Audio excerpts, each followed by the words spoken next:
Hey guys, how you doing? It's Henry. I'm Mowers and Pros.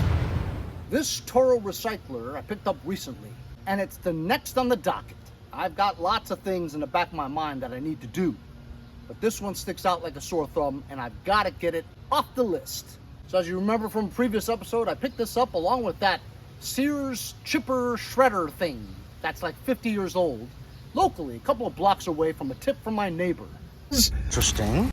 I had to pick it up because it was close by, and it was free! Free! Free! For free! For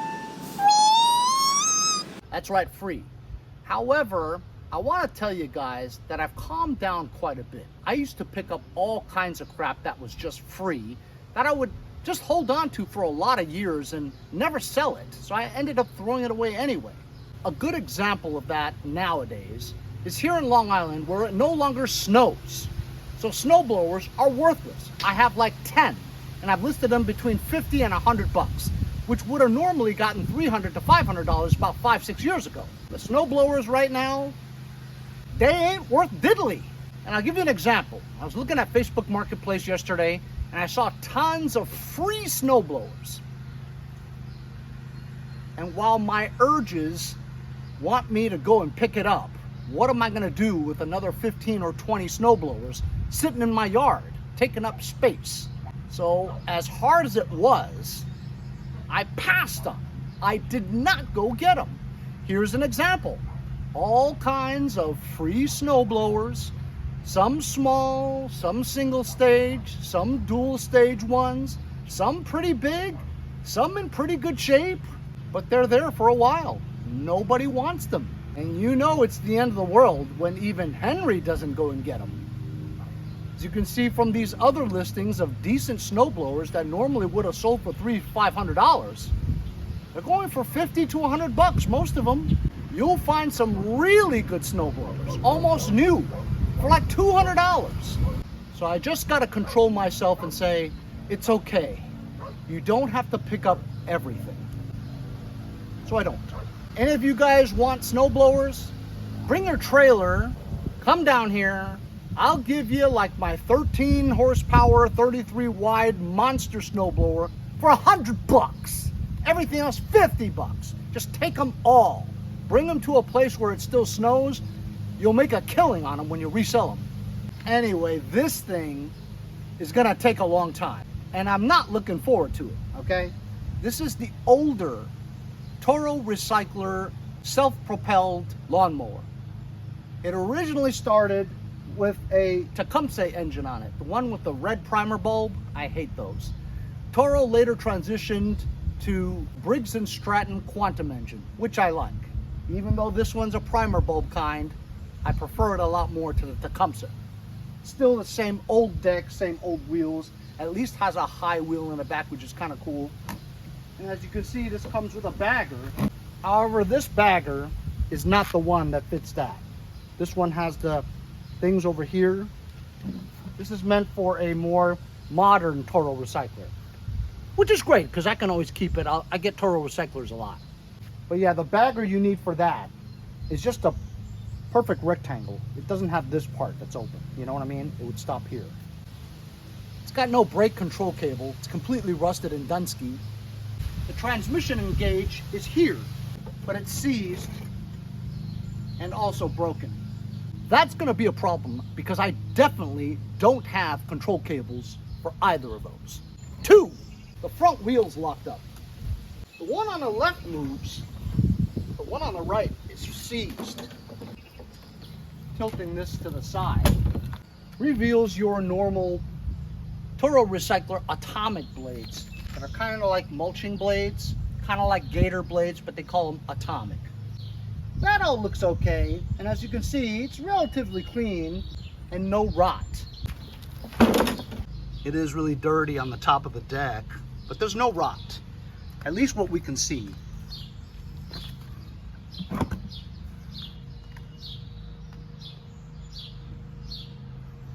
Our biggest problem today is probably the transmission, getting this to run, and also the cables. Let's check the gas. Completely empty. and you can't even blow into it, which means that the needle is probably stuck in the carburetor. Check the oil. Looks overfilled by a lot, and it's black. Since we don't have a bail control cable for the brake, you're not going to be able to pull this. The brake is activated. I do have one of these brand new brake control cables from my friends over at HIPA. However, I think it's too short. That's what she said. Look how short that is. Huh. Actually, maybe it might work.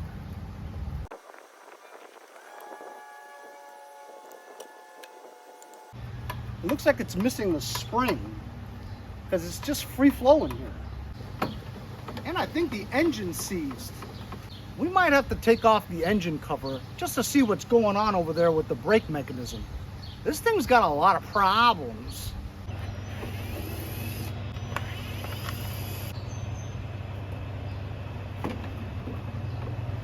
Still can't see anything unless you take this engine cover off. What a pain. Pretty easy to do. Gotta remove these 5/16, 3 of them.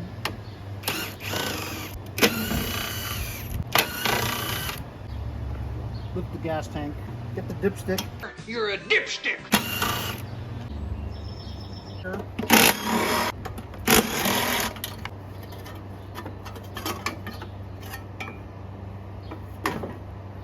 Looks like it's missing the spring. See? There's been squirrels around here too. Looks like it's kind of seized. But it doesn't seem to be seized in the engine. I think it's seized because of the self-propulsion. Because this wheel is seized, it's connected to the belt, which is around the crankshaft. And if that's seized, the belt won't freely move, which means it's holding the crankshaft in place. Because if you move it, it does give a little. See what I'm saying? So I think we have to take that wheel off, 1/2 inch.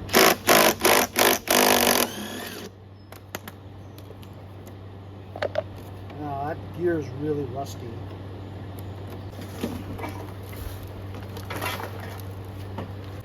It's really rusty down here. This entire shaft is like flaky. See what I'm saying? The belt here is being held together.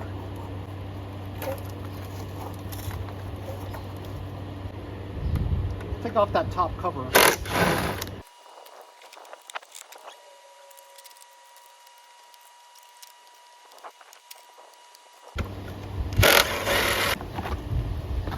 Since the control cable's busted, might as well remove it. This thing is a disaster. A disaster. Remove the belt off the pulley. I feel good compression. This transmission gearbox is trash. It's all rusted on the pulley, so it'll completely chew up the belts if it's rotating or working. The whole thing's just rusted.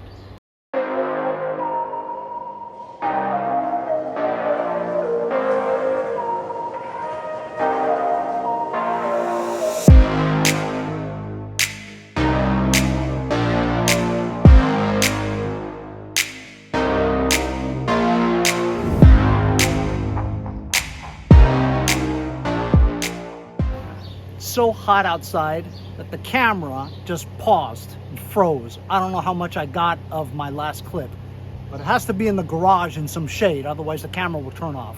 I have it out here for a few minutes.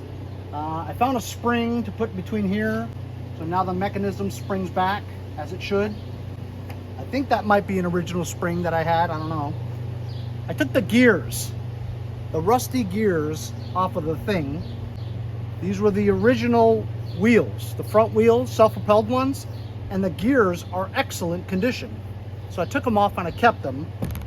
And I put these other wheels on here. I had to grind down the stub where the gear was so that it doesn't interfere with these wheels. These wheels are also geared wheels, but they're stripped. But it has good tread. And so now it's freewheeling. So now this is just a push mower, not self-propelled. I'm gonna try to remove this thing here, put the cover back on, remove this belt, put all this stuff back, try to fit this new cable on here, and then we can get started on seeing if the engine runs.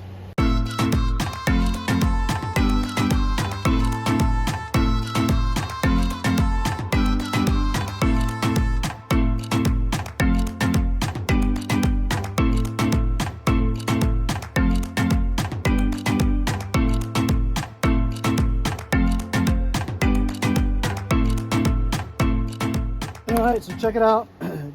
Did some doing. We've got this all worked out here.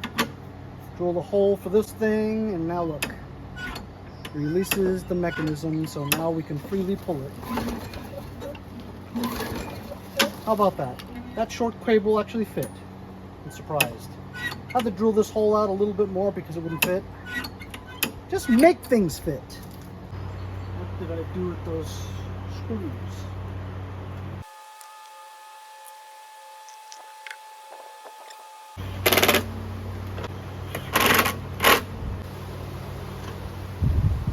I'll never reuse this belt. I'm gonna put this cover back on, but might as well grind the crap out.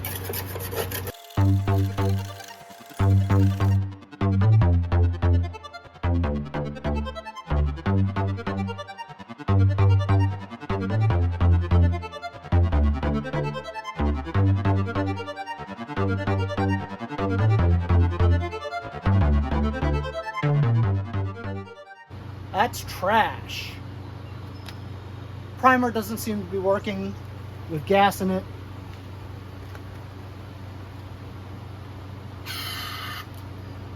Let's see if it turns over.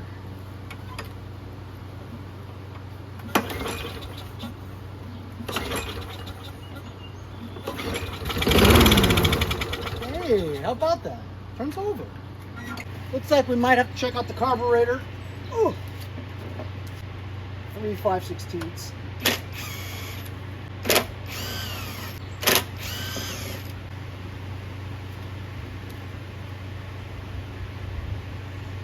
Now seems to be pretty good. Let's just remove the bowl from the carburetor first. 1/2 inch socket. Oh, it's very hard to remove, which means it's a lot of corrosion and rust on the nut. Can't freely do it. It's very difficult to take off, see? So I can just tell you right now, we're going to see dryness in the bowl and corrosion. Not going to be any fuel in it. There we go. I should be like Nostradamus. Completely dry in there. Completely trashed. That carburetor is going to be crap. It's definitely not getting any gas because it's all white in there.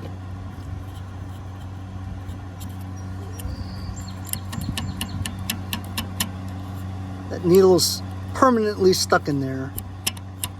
This is trash. You know what? What do you guys think about replacing this carburetor with a brand new HIPA carburetor? This HIPA carburetor comes with a gasket and O-ring. However, the gasket has to be OEM for the primer channel to work. Trust me, if you have a quantum engine with the primer button on it, that gasket has to be so rubbery and OEM that it doesn't allow any kind of air leaks between the air channel and the gasket. I've tried many times to double gasket it, silicone it. Lots of people have tried all different ways to do it. You're just not going to get a good seal unless it's an OEM one. Try to save that gasket off of there, put the new carburetor on. This kit also comes with a spark plug and a new primer bowl. It also comes with a pre-filter and an air filter, but I used it for something else. I'm sure I can find another one. So we're gonna put this HIPA carburetor and replace that trashed one, because I don't want to clean that rusty, corroded one. It'll take forever, and who knows if it'll run right. So we'll just go ahead and remove this. Hey, Henry, if you're gonna advertise HIPA, don't you think you should be wearing your hat? Well, I've got the sponsor Super Clean because I like their hats. They're cool. You're right. Since we're advertising HIPA, our other sponsor,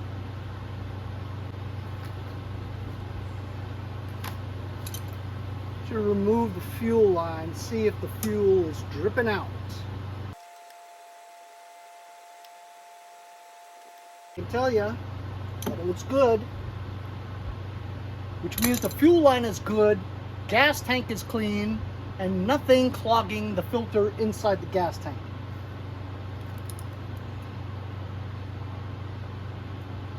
Stop the fuel from flowing with the vice grip.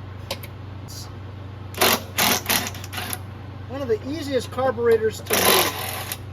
That's it. 2 3/8 and unhook the Z-band. Here we go. There's the condition. Yep. Look at that. That's trash. Think I'm gonna spend all day sitting there trying to get that corrosion off there? You're nuts. A new one right here. And here is the coveted OEM Briggs & Stratton gasket for the quantum engine primer bulb type. I'm telling you, if you have this gasket, it'll prime well. Any other aftermarket gaskets do not work. So I know you think I'm crazy, I'm gonna try to razor blade this off here and use this gasket, because this gasket's in great shape. See how it has these little channels there? Like laser cut in there? That's where that channel goes to, and it has a good seal. I'll show you the third party one. So here is the aftermarket kind of gasket. Notice there's no cut channel in there, so it doesn't give it a good seal. You see what I'm talking about? They're different quality. It's these channels that they have laser cut in there that is the key to the primer bulb working right. I grinded it off, but kind of damaged it, the razor blade right there. But as long as most of the channel is good, it'll get the fuel or the air to this hole. I'm gonna try it and see if this works. If not, we'll have no choice but to use the aftermarket one.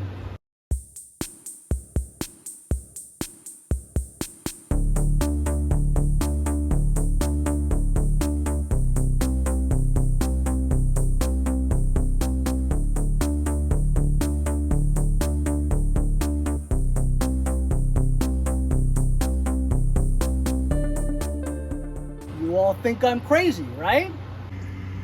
There's the view of the emulsion. Look at that. You see the fuel shooting up? That's only because I used the stock OEM gasket. Now this quantum engine that has the primer bulb that never primes well, primes because I reused the OEM gasket. New HIPA carburetor.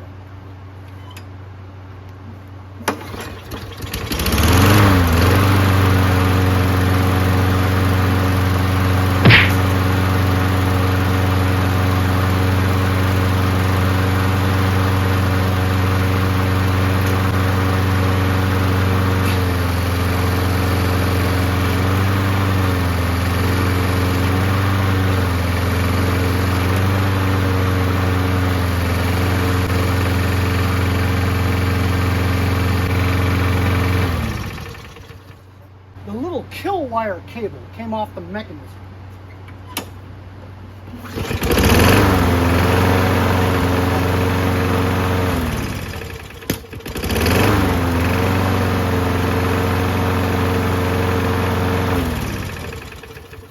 Man, this engine sounds good, doesn't it?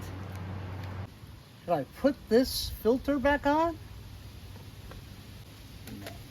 I've got a brand new HIPA filter.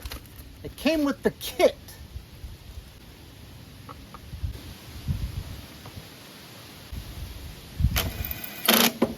I'm gonna want to sell this mower as soon as possible. Because right now the primer works. You never know with these machines. The next time I try to use it, watch, it doesn't prime anymore. Right now it primes and runs great. So I'll advertise this as a Toro Recycler push mower, not self-propelled. Now, do I write self-propulsion is broken? Because anytime you put a negative thing in there, you're gonna get less money for it. You know? Broken. Something's broken on it. So people, that's not enticing for people to want to buy it. So you just say it's a push mower, not self-propelled. I'll probably get like $100 for this because it has no bag, because we have the wrong bagger. And it looks like crap. I took it to the backyard and rinse it off with some super clean. Hey, maybe I have a bag in my shed. We can go test it. We're gonna take all that stuff to the backyard and rinse it off with some super clean and put away these Toro Recycler original generation wheels with good teeth on them in case I run into another one of these pieces of shit and I could use them. Good tread too. Did I tell you it was hot today? This is another bag that I had in my shed. Let's see if this fits.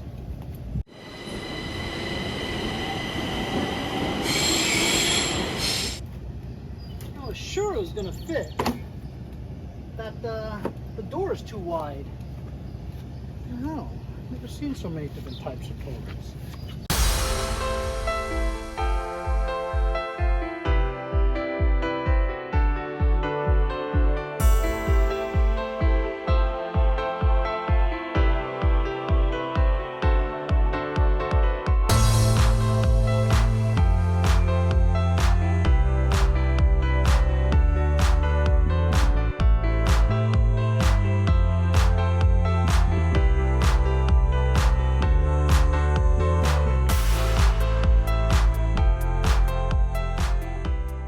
So much better with the super clean. It just comes right off. You know, unfortunately, this has some kind of a glue on there. I don't know what it is. It's all over the place. You can't get it off. This is going to be good enough. No bag, push mower. I'll be lucky to get $100. Let's not go crazy over it. But it looks presentable now for pictures. Thanks again to my sponsor, HIPA and Super Clean. So we turned this pile of junk that we found on the street from a self-propelled mower to a push mower. Got some 2 wheels to put on there, freewheeling, disengaged the self-propulsion, washed it, replaced the carburetor with a new HIPA carburetor, saving the OEM gasket from the original one. Primes great, runs great. Unfortunately, we don't have a bagger, but what are you gonna do? $100 is $100. Hope you guys enjoyed the video. Remember to like, share, and subscribe so I can continue to bring you small engine content like this one. Have a great day. Stay cool. We'll see you guys next time on Mowers and Blowers. See you guys next time on Mowers and Blowers.